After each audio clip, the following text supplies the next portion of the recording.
જો તમે જામનગર જિલ્લાના રહેવાસી છો અને તમારે પોલીસની જરૂર છે તો હવે તમે વોટ્સએપની મદદથી પણ પોલીસની મદદ મેળવી શકશો।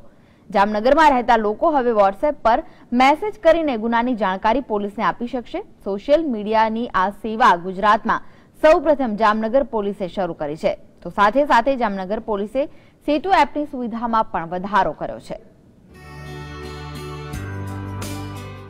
7359000100 આ છે જામનગર પોલીસનો વોટ્સએપ નંબર।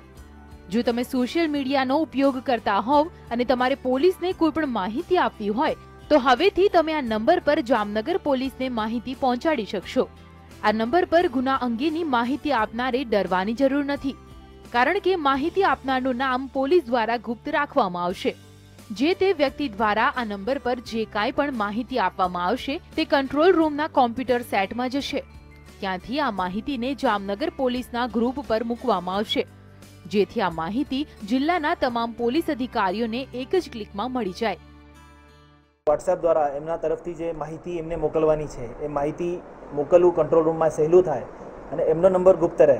એ પ્રકારે વોટ્સએપ દ્વારા કોઈ પણ જાતની માહિતી, કોઈ પણ જાતની તકલીફ કાં તો કોઈ પણ રજૂઆત પોલીસ સુધી પહોંચાડવાની હોય એ પહોંચાડવું હવે બહુ સહેલું થઈ જશે।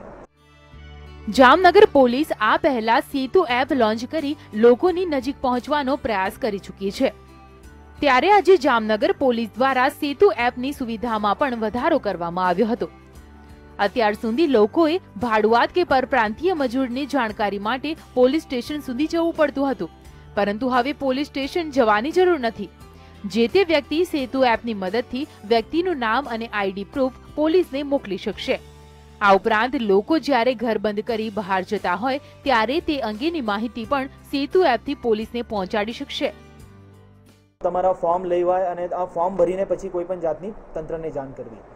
ફોર એક્ઝામ્પલ પોલીસમાં હોય છે કે તમારી પાસે કોઈ ભાડુઆત તમે રાખો છો એનું તમને રજિસ્ટ્રેશન કરવું પડે છે, તમે કોઈ પરપ્રાંતીય મજદૂર રાખો છો એનું તમને રજિસ્ટ્રેશન કરવું પડે છે।